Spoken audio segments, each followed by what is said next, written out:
Hola, hola amigos, muchas gracias por estar en este nuevo episodio de A Contracorriente que tenemos en Semanario Punk. Y bueno, hoy tenemos un invitado muy especial, muy también especial para mí porque es mi amigo, mi maestro. Y bueno, pues muchas gracias aquí a Tomás Granado Salinas, director de Grano de Sal, que nos acompaña. Hola Adriana, qué gusto. Sí, y bueno, voy a presentarte para quien no te ubica, que no está tanto en el medio editorial, y ahorita empezamos la conversación. Entonces, bueno, Tomás Granado Salinas es licenciado en Matemáticas Aplicadas y maestro en Finanzas por el ITAM. También cursó la maestría en edición en la Universidad de Guadalajara y a finales de los 90 fundó Libraria, que es una casa editora del suplemento de libros Hoja por Hoja, que se publicó entre el 97 y el 2009, así como del directorio de la industria editorial mexicana. Ha sido gerente editorial del Fondo de Cultura Económica, donde ahí fue mi jefe. También ahí dirigió La Gaceta, la colección Libros sobre Libros, fue director editorial de Siglo XXI México y actualmente es el director de Grano de Sal, que también fundó. Es autor de varios libros de cuentos y de libros centrados en el quehacer editorial. Voy a mencionar solo algunos, como el libro, se llama Libros, en la colección dirigida por Enrique Florescano, se lo publicó la Dirección General de Publicaciones en el 2017, cuando existía. Luego, Sin Justificar, Apuntes de un editor de Trama Editorial en el 2019, y ha colaborado en varios medios escritos como El Reforma, El Financiero, Quimera, Letras Libres y muchos más.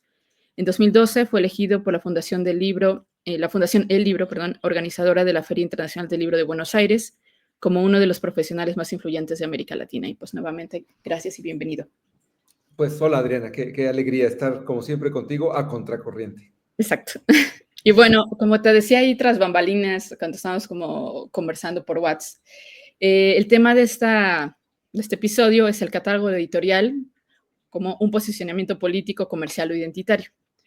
Entonces aquí quiero empezar desde cómo planteas tú el nombre de tu editorial, la editorial que ahorita diriges, que es Grano de Sal, que bueno, tú has mencionado en varias entrevistas y lo has dicho también a los amigos, que es un juego de palabras, ¿no? Que desde que retoma tus apellidos, de Granado Salinas, Grano de Sal, pero que también viene de la expresión latina cum grano salis, que significa tomar las cosas con un grano de sal, y que partía es esta idea de tomar las cosas con escepticismo, ¿no?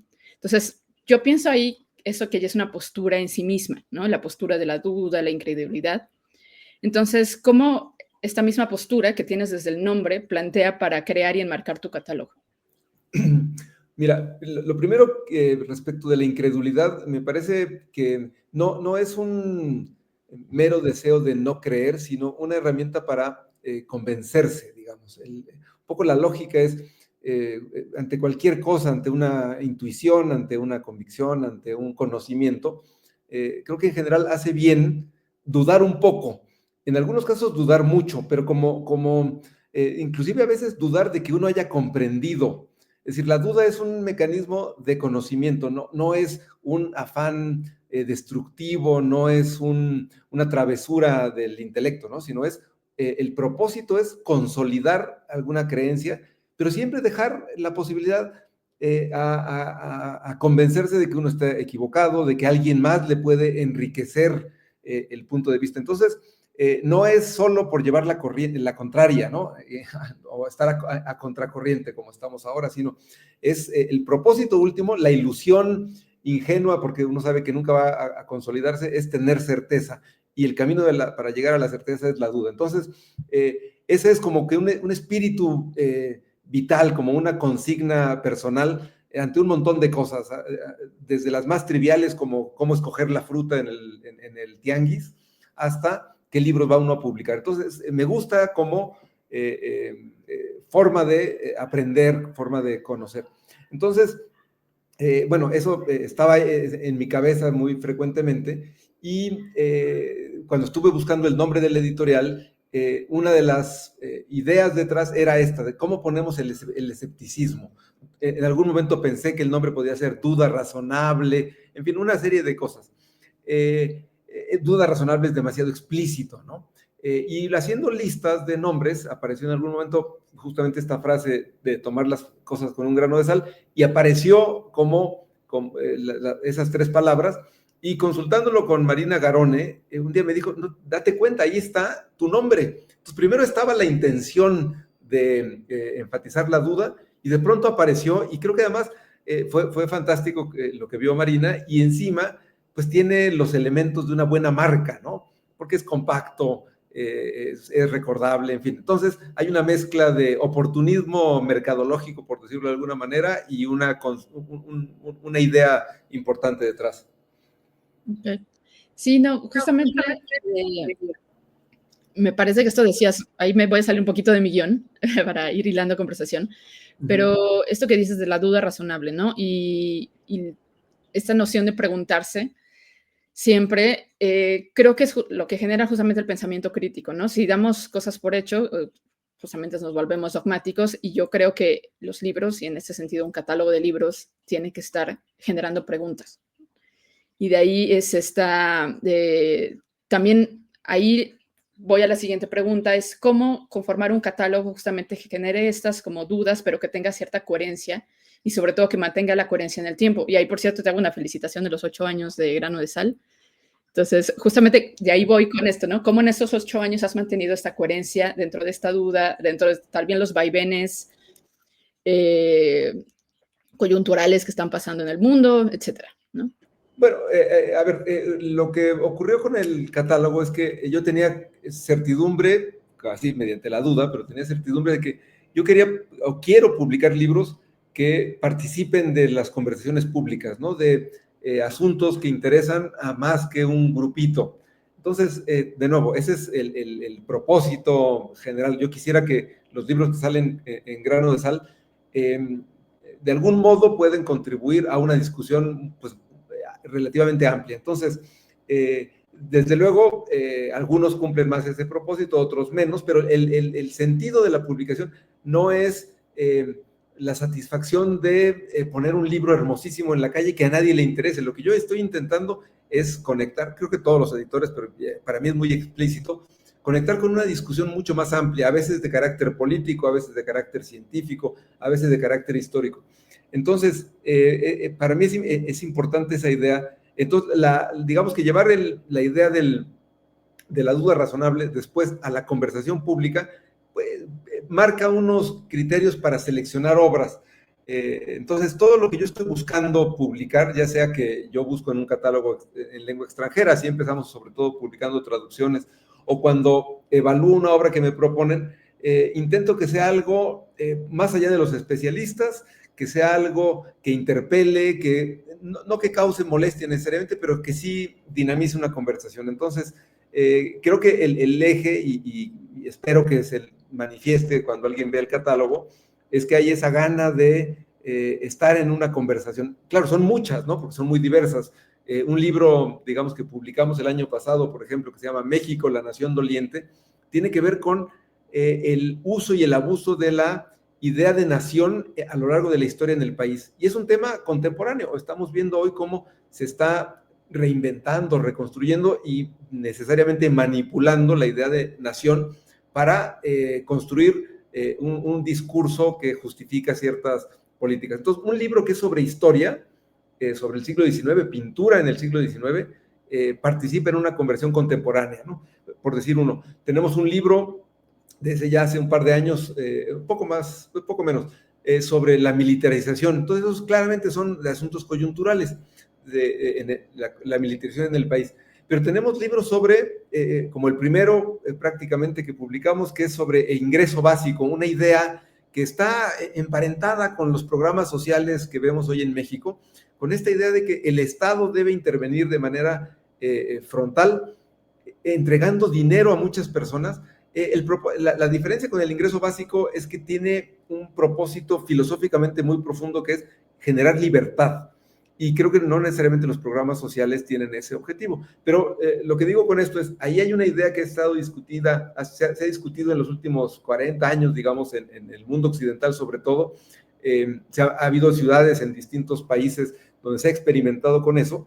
Y a mí me parecía relevante que el que yo creo que es el libro más contundente por su extensión, por los autores, introdujera esa conversación, esa riqueza de la conversación, cuando se estaba ese lo publicamos en 2017, poco antes de las elecciones del 18, poco antes de que se volviera natural la existencia de los programas sociales. Entonces, es esta idea de, hay ciertos temas que forman parte de un momento de las preocupaciones sociales y yo quisiera de vez en cuando participar en eso, ¿no? Yo creo mucho en esta idea de que el editor es alguien que quiere participar en una conversación y no necesariamente él tiene algo que decir, pero le da voz a alguien más para que lo diga, ¿no? Es decir, el rol editorial no es que mi opinión valga, sino poder identificar a alguien que tiene una voz a la que vale la pena prestar atención.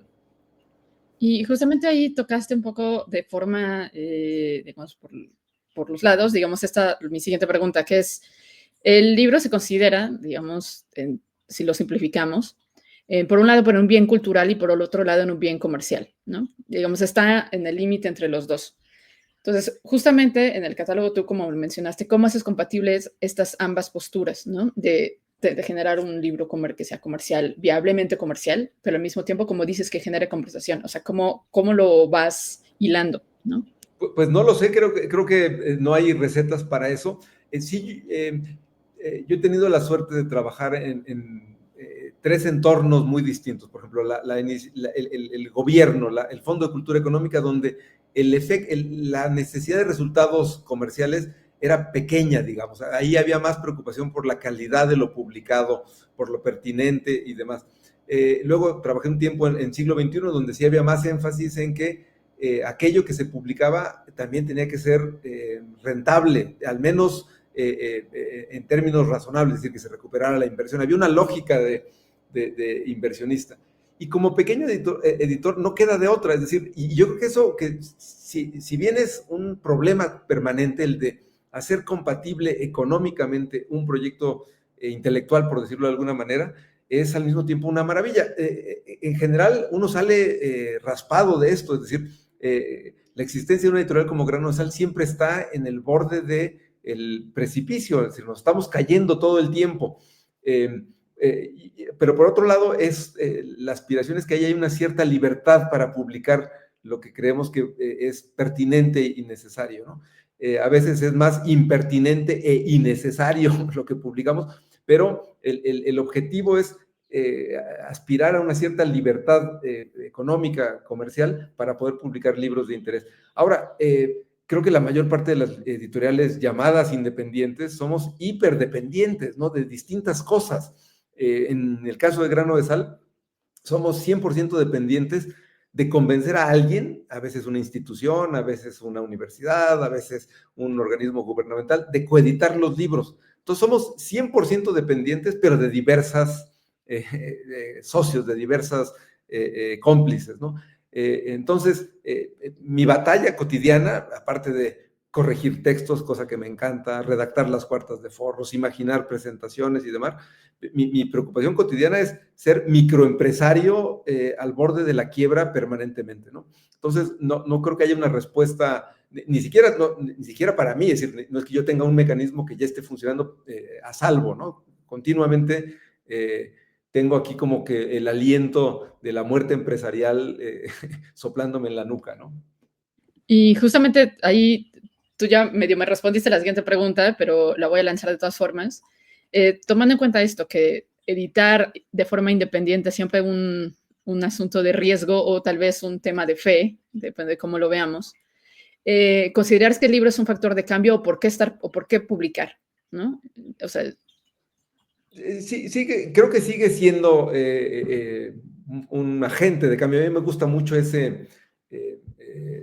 esa fórmula. Esa viene de un libro que se llama La imprenta como agente de cambio, es decir, esta idea que es un libro muy importante en el estudio de la historia del libro, ¿no? Y en particular de la imprenta. Pero esta idea de los libros siguen teniendo una capacidad de movilización que difícilmente otros medios tienen. Y la pregunta es ¿por qué?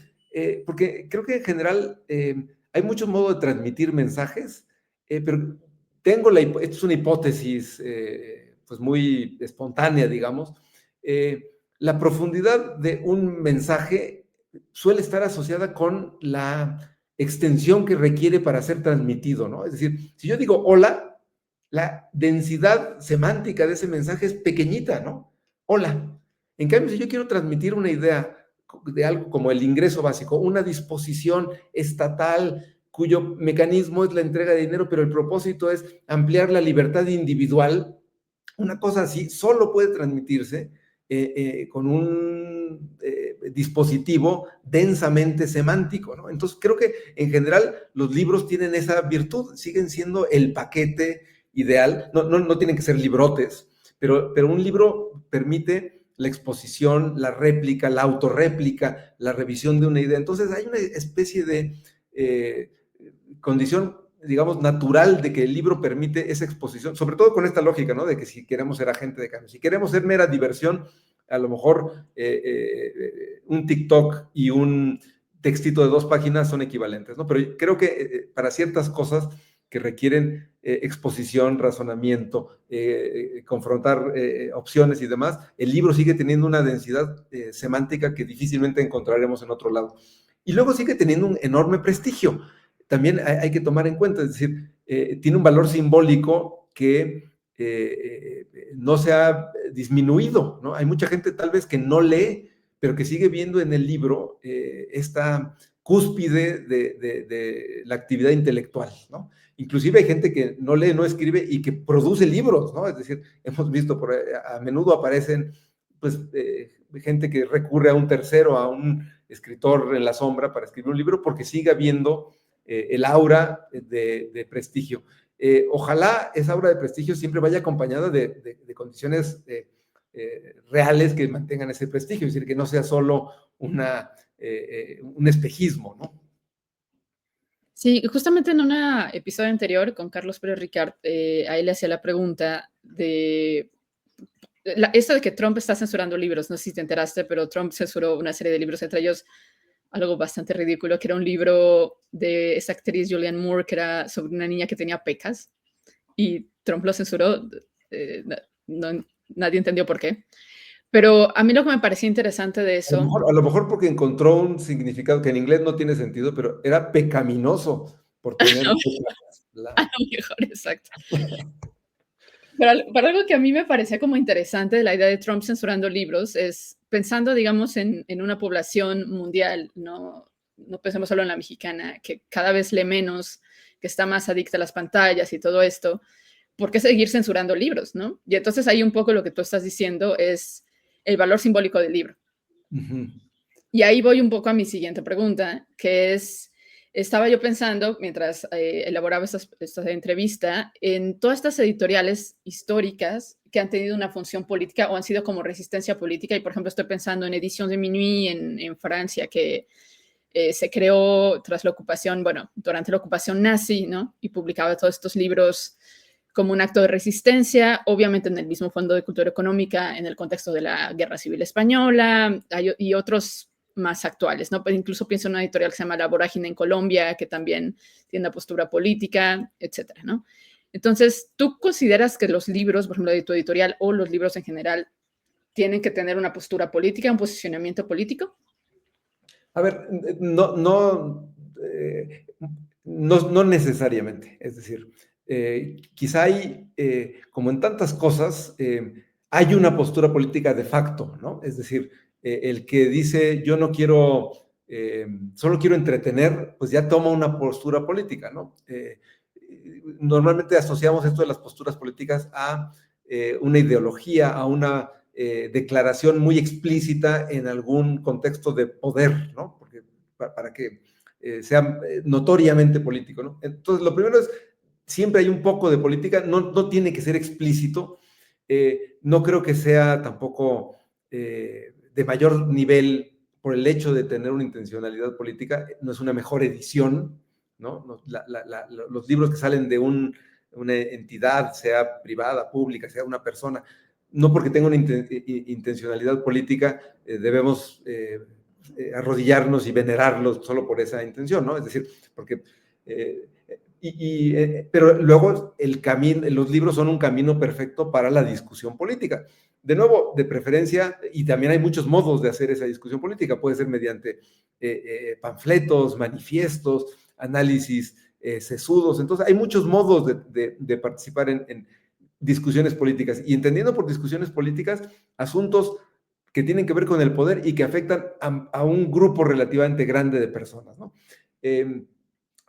yo mismo en Grano de Sal, hay varios libros que publicamos que difícilmente tienen una intencionalidad o yo no podría identificar una discusión política en torno a ellos. Por ejemplo, un libro, uno de mis favoritos, que se llama Necesidad de Música, de George Steiner. Es un libro bellísimo de ensayos sobre música, y bellísimo también porque es un libro que inventamos en la editorial. Es decir, un amigo mío, Rafael Vargas, estuvo identificando los textos y los publicamos. Entonces, es un libro de celebración de la relación a lo largo de la historia de las personas con la música. Sí, claro que hay elementos políticos, pero ese libro no busca más que motivar emociones e ideas, ¿no? Pero tenemos un libro, por ejemplo, sobre un cierto tono manipulador que ha estado en torno al horrendo caso de los estudiantes de Yotzinapa, ¿no? Entonces, ahí hay claramente gana de participar en una discusión política, una discusión pública sobre cómo se ha interpretado el fenómeno de la intervención del Estado en la muerte de los normalistas, ¿no? Entonces, en una misma editorial hay libros con poquísima épica política y otros que sí quieren decir, bueno, participemos, discutamos. Entonces, no todo libro tiene un elemento político, pero no todo es deliberado, y en una misma casa, un mismo emisor, hay mensajes muy notoriamente políticos y otros que uno dice, bueno, no lo tengo frontalmente el elemento político, ¿no?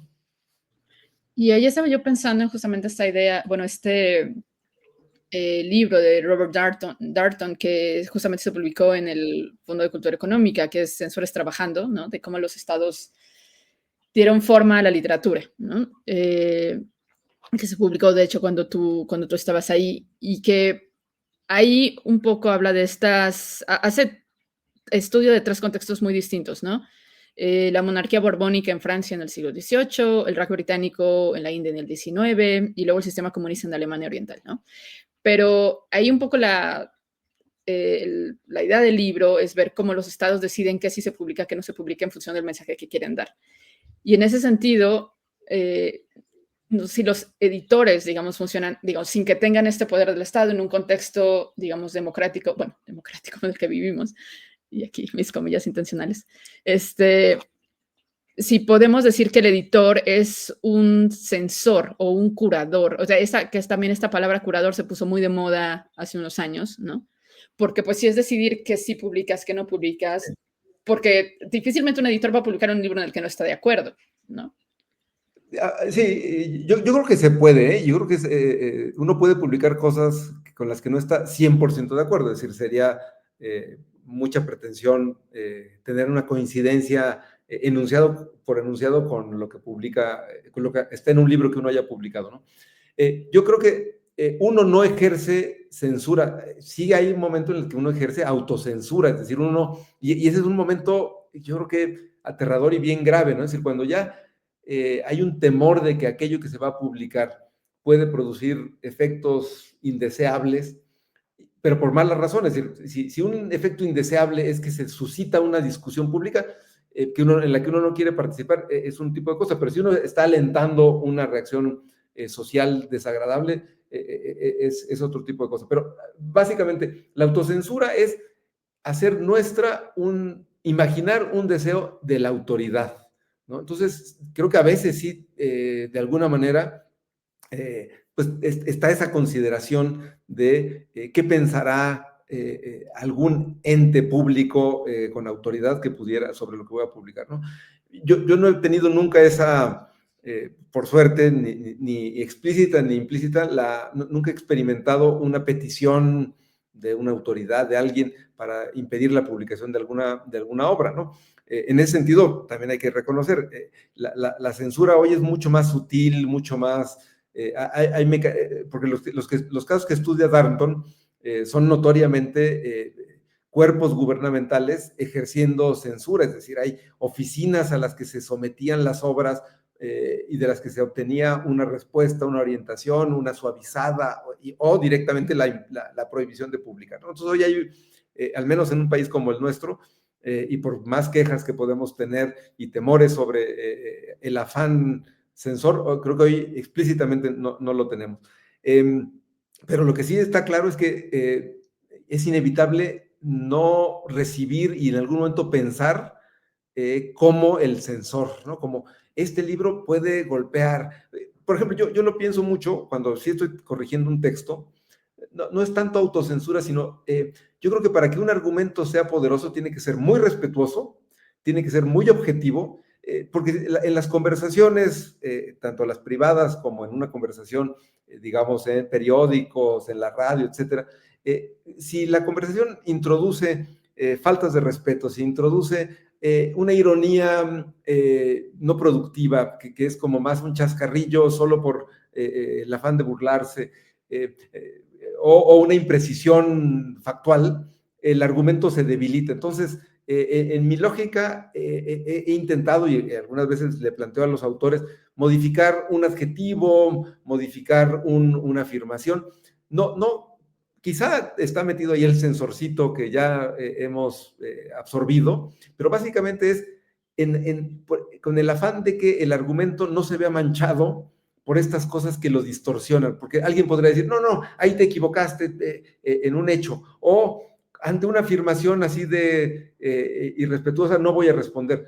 Para que pueda haber diálogo de altura, yo creo que hay que mantener ese estándar de seriedad, respeto, etcétera, ¿no? Entonces, quizá en algún momento sí he pedido esas modificaciones.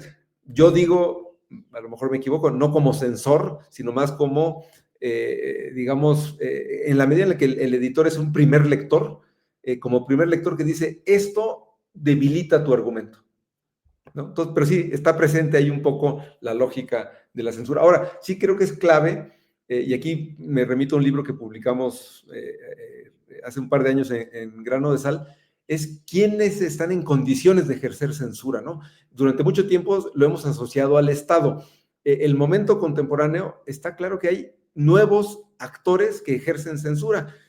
Nosotros publicamos un libro de Saúl López Noriega sobre los nuevos dueños, las nuevas entidades capaces de ejercer censura, que básicamente son los dueños de las redes sociales, con sus términos y condiciones. Todos aquellos que entramos a cualquiera de las redes sociales, permitimos, accedemos para participar de ellas, les damos permiso para que puedan censurar algunas cosas que queramos publicar. Entonces hay nuevos censores, en algunos casos quizá incluso más poderosos que los estados, ¿no? Que son, pues, y lo que es peor es que a veces esos dueños pues, no son más que algoritmos, es decir, hoy que estamos en este entorno hipertecnologizado, puede haber una censura. Yo digo que hay un poco de oxímoron en eso que llamamos inteligencia artificial, ¿no? Porque no acabo de ver que siempre sea muy inteligente, pero puede estar ejerciendo una máquina una función censora, cuando yo creo que también ahora sí que también para la censura se requiere sensibilidad, ¿no? Y humana, pues para saber cuál afirmación o pronunciamiento merece ser censurado, ¿no? Pero en fin, estamos ante nuevas fuerzas censoras en el mundo contemporáneo, ¿no? Sí, que tú como dices, el algoritmo, que obviamente pasa esto de que lo que le llaman la caja de resonancia, ¿no? Que nos pasa a todos en redes sociales, te está mostrando la gente que está de acuerdo contigo todo el tiempo, ¿no? Porque, pues tú, por ejemplo, si yo posteo, yo estoy en contra de Trump, me va a estar mostrando la gente continuamente que opina lo mismo que yo, ¿no? Pero, y ahí volvemos a la pregunta inicial de la duda razonable, ¿no? Claro, de la duda razonable de lo que uno mismo piensa. Es decir, yo no es que yo quiera dejar de estar en contra de Trump, pero sí está bueno de pronto escuchar otros argumentos. Exacto. Y ahí es donde creo que justamente el libro, ¿no? El libro como herramienta genera esto, lo que tú decías al inicio, ¿no? Genera la duda, que no lo tenemos en las redes sociales, ¿no? Porque en las redes sociales nos estamos escuchando a nosotros mismos a través de otros, ¿no? Y también hay algo que yo estaba pensando ahorita, es si no, tal vez el nuevo sensor también ha sido, lo voy a decir así, el capitalismo, ¿no? Tal vez de los libros en el aspecto de que los editores tienen que responder a la venta y a la demanda, ¿no? Digo, a Sí, la oferta y a la demanda, perdón, en el sentido de que pues tienes que hacer lo que ya dijimos, ¿no? Libros que se vendan, o sea, tampoco puedes estar publicando libros y libros de poesía, ¿no? Así como porque obedeces un mercado, ¿no?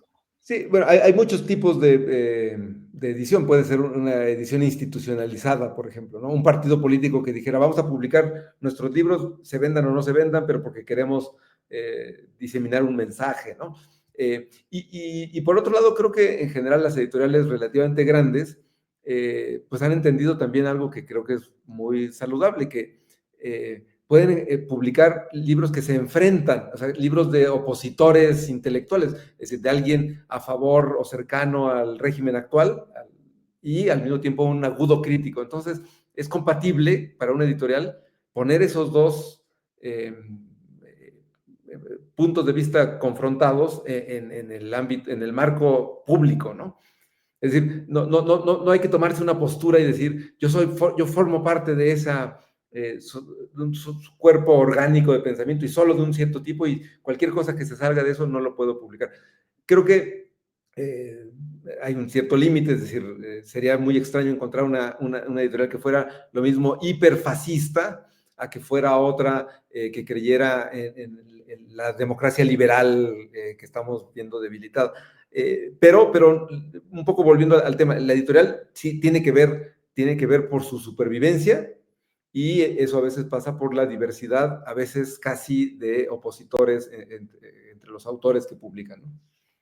Y ahí, justamente ahorita que mencionas, ¿no? De tal vez tener en el catálogo a dos autores que no necesariamente que pueden ser contrarios en pensamiento, pero al fin y al cabo, yo creo que estos dos autores estarían respondiendo a un momento histórico. Entonces, ahí tú piensas que el editor tiene que justamente estar como anclado en el momento histórico en el que está viviendo, o sea, justamente para no tener libros que pierdan esta actualidad o que pierdan, digamos, que no estén en el debate continuo, ¿no? Sí, yo creo que tenemos que estar, por un lado, no nos queda más que estar en nuestro momento, pero hay que tratar de entender ese momento. Por ejemplo, publicar un clásico con ojos contemporáneos, ¿no? Es decir, el clásico, si no le hacemos ninguna modificación mediante notas al pie o con una nueva traducción, es decir, el modo de ser contemporáneo no quiere decir que olvidemos el pasado, es decir, cómo lo digerimos, cómo lo procesamos, eso es algo, es parte de la labor posible de un editor. Ahora, por otro lado, yo creo que hay quien solo quiere libros de coyuntura, es decir, no solo de actualidad, sino de coyuntura, es decir, de lo que está ocurriendo en este día, en esta semana, en este mes. Quizá para el libro eso es demasiado riesgoso, no es algo que yo quiera o sepa hacer, pero hay editoriales que están con cosas que van a ser fugaces, ¿no? A mí me gusta esta distinción entre la coyuntura y la actualidad. A mí me gustaría publicar, o eso aspiro, libros sobre asuntos de actualidad que tienen un pasado no demasiado remoto, pero tienen un pasado y hay una continuidad, ¿no? Por ejemplo, publicamos un libro el año pasado sobre discurso de odio, ¿no? Digamos, hace 30 años yo creo que la fórmula discurso de odio no debe haber aparecido en ningún lado, ¿no? O era una excentricidad, una rareza. Hoy lo tenemos por muchos lados y lo que yo quise con ese libro es, primero, entender un poco mejor el fenómeno del discurso de odio y ofrecer una hipótesis, un modelo para lidiar con el discurso de odio, ¿no? Entonces, el discurso de odio lamentablemente lo vamos a tener durante un largo tiempo con nosotros y lo que hace una editorial como Grano de Sal es decir, ¿qué está detrás del discurso de odio? No es solo el odio que vemos en ese discurso, ¿no? Sino hay varios mecanismos actuantes y por eso me gustó ese libro. No es sobre Trump en particular, sino sobre lo que comparten Trump y otros Milei, otros vociferantes, emisores de discursos de odio, ¿no? Y justamente un poco ahí hablando sobre esto del discurso de odio precisamente y hilando la pregunta que decía sobre las redes sociales, ¿no? Y sobre los sensores. También creo que las redes sociales, uno de los sensores somos nosotros mismos los usuarios, ¿no? Con esta tal vez, no sé si llamar hipersensibilidad o esto de que cualquiera se escribe algo en redes sociales y cualquiera hay un incendio ahí, ¿no? En la discusión, ¿no? Que se puede desbordar. Yo de cierta forma un poco lo viví un poco en la feria feminista que organicé, ¿no? Que un poquito algunos ataques por ahí, pero ahí pensando justamente en el libro que puede, como dices, prolongar el discurso, estos discursos que son fugaces, porque en las redes sociales, digamos, ¿qué Sí. tanto puedes debatir en una red social? O sea, te da cuánto espacio, ¿no? Y tampoco puedes tener una discusión pues, muy...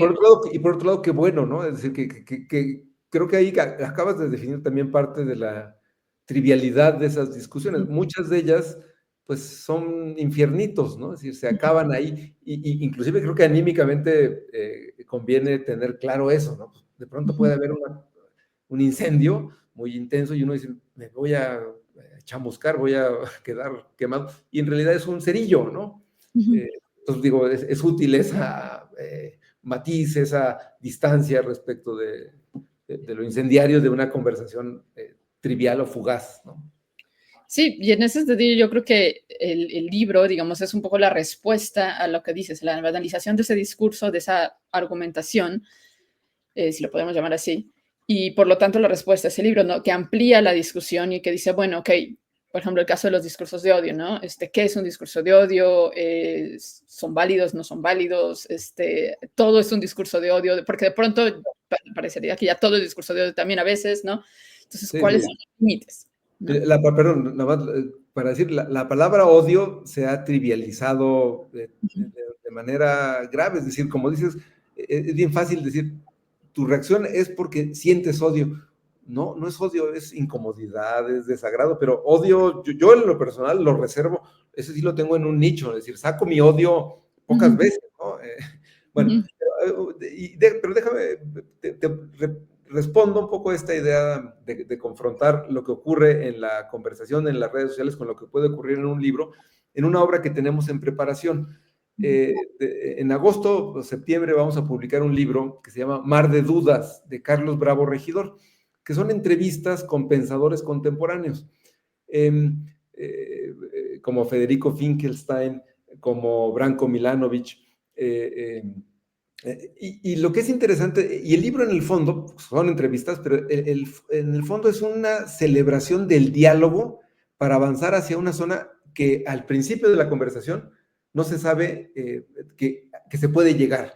La idea es decir, estamos muy bien preparados para conversar y vamos a ver a dónde nos lleva el dialogar. Entonces, lo primero que es importante de esto es que Carlos Bravo, que es el entrevistador, prepara muy bien sus entrevistas.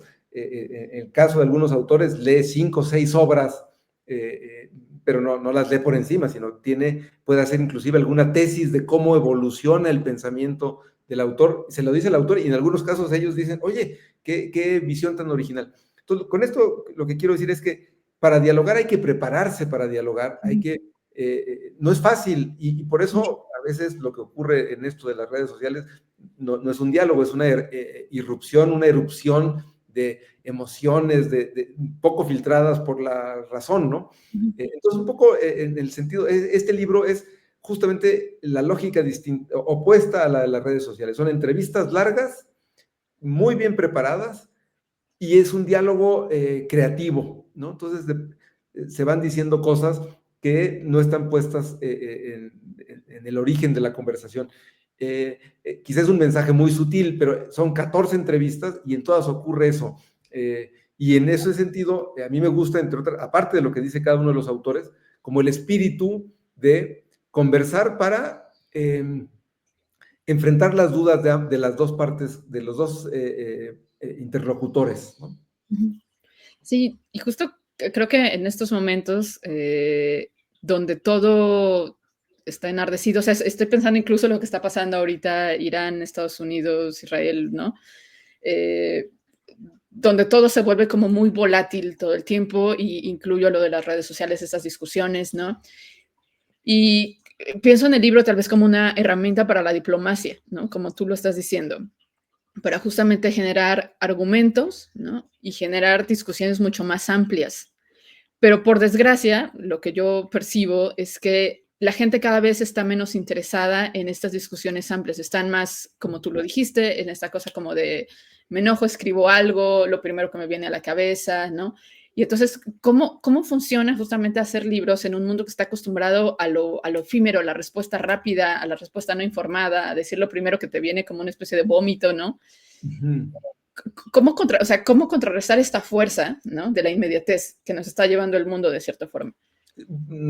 La respuesta rápida es no sé. La respuesta un poco más larga es, primero hay que de algún modo participar en esos contextos. Por ejemplo, Grano de Sal trata de ser muy activa, no es respondona, pero somos activos en las redes sociales para informar de cosas, por ejemplo, cosas a lo mejor cuyo resultado es difícil de cuantificar, pero nosotros tenemos un libro que se llama Nadie es ilegal. Es una historia de el combate, a veces desde el Estado, a veces desde la sociedad en Estados Unidos, a los migrantes mexicanos, sobre todo en el siglo XX.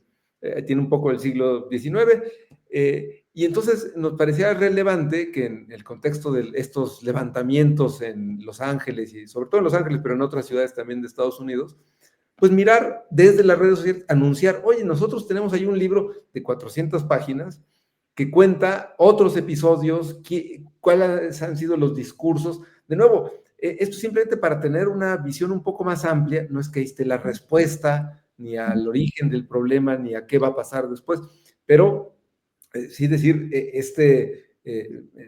sorprendente y en algunos momentos bellísimo exabrupto social en Los Ángeles, pues responde a una historia larguísima, ¿no? Entonces, lo hicimos desde las redes sociales, es el modo de decir, oye, te ofrecemos una salida para que bajemos la velocidad y leamos, ¿no? Entonces, por un lado, por ejemplo, con esto también quiero decir que no por identificar los aspectos problemáticos de ciertas formas de comunicación que hoy vemos a nuestro alrededor, hay que renunciar a ellas, hay que tratar de sacarles jugo, aprovecharlas en beneficio de lo que, pues, al menos yo como editor creo que nos permite el libro, ¿no? La digestión sin tanta prisa, con disfrute, con una perspectiva de más largo plazo, ¿no? Okay. Y bueno, ya para cerrar, me gustaría que hacer el comercial, que nos dijeras dónde encontramos tus libros, que ya mencionaste algunos de los que están en el catálogo, uno que estás ahorita editando, pero bueno, ¿qué viene? ¿Hacia dónde va la editorial después de estos 8 años, etcétera? Sí. Bueno, Grano de Sal, procuramos estar en todas las librerías, tanto las llamadas independientes, que son, pues, librerías muy cómplices en el espíritu de una editorial como Grano de Sal, es decir, hay una persona en general identificable con nombre y apellido que tiene una visión de lo que quiere comunicarle a una comunidad. Bueno, trabajamos mucho con este tipo de librerías, pero también estamos en cadenas como Gandhi, El Péndulo en particular. Entonces, mi propósito, y hacemos un gran esfuerzo gracias a nuestro distribuidor que se llama Nadie Distribuye, es estar en todos los lugares donde hay libros, ¿no? Salvo en, por ejemplo, Sanborns o supermercados. Eso como que queda al margen de una editorial tan pequeña como la nuestra. También los vendemos como libro electrónico. Tenemos el 80-85% de nuestro catálogo está como libro electrónico. Ahora estamos por publicar, tenemos ya los primeros 4 audiolibros, que también es un formato que yo adoro como lector. Me encanta el audiolibro. Entonces estamos ofreciendo ese tipo de acceso al contenido, ¿no? Y tenemos en preparación varios libros, aparte de este de Carlos Bravo Regidor. Tenemos otro muy original que se llama Un Nahual en el Imperio. Es un migrante mexicano, Jaime Lucero, que, pues como tantos mexicanos, tuvo que irse a Estados Unidos, viene de un origen misérrimo, hizo fortuna en Nueva York con comercio de ropa, de telas, pero siempre tuvo la preocupación por la representación política de los migrantes. Su diagnóstico es, en México, en la Cámara de Diputados, en el Ejecutivo, hay muy poca atención a la población migrante. Entonces, ha sido un promotor de la figura del diputado migrante. Entonces, es un libro que es una mezcla de la vida del Jaime Lucero como individuo y de su lucha política por la representación de la diáspora en Estados Unidos. Luego tenemos un libro de un autor, un premio Nobel que se llama Venki Ramakrishnan, que él ganó el de química, y tiene un libro que se llama ¿Por qué morimos? Y es un acercamiento desde la química, la biología, a la muerte y a lo que está ocurriendo en los esfuerzos por alargar artificialmente la vida, ¿no? Y luego te digo uno más de carácter personal. Yo tuve un hermano, historiador, murió hace 3 años. Entonces estoy recuperando 2 libros suyos.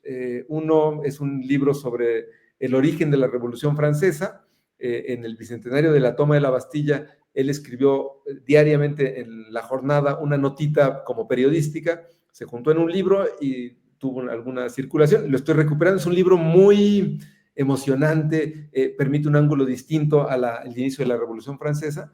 Y después quiero retomar un libro suyo sobre la reacción popular en la Ciudad de México cuando entró el ejército de Estados Unidos en 1847. Es un libro que se publicó hace más de 20 años, entonces tiene un carácter, yo sé que son libros de valor intelectual, pero también tienen un costado de homenaje fraterno, ¿no? Bueno, pues muchas gracias, Tomás. Y bueno, ahí busquen los libros de Grano de Sal, ya saben, ahí están en muchas librerías. Tu página web creo que es www. Granodesal.com, no hay pierde. Exacto. Y bueno, pues gracias a todos por escucharnos en este nuevo episodio y pues nos vemos en una semana. Gracias. Muchas gracias, Adriana.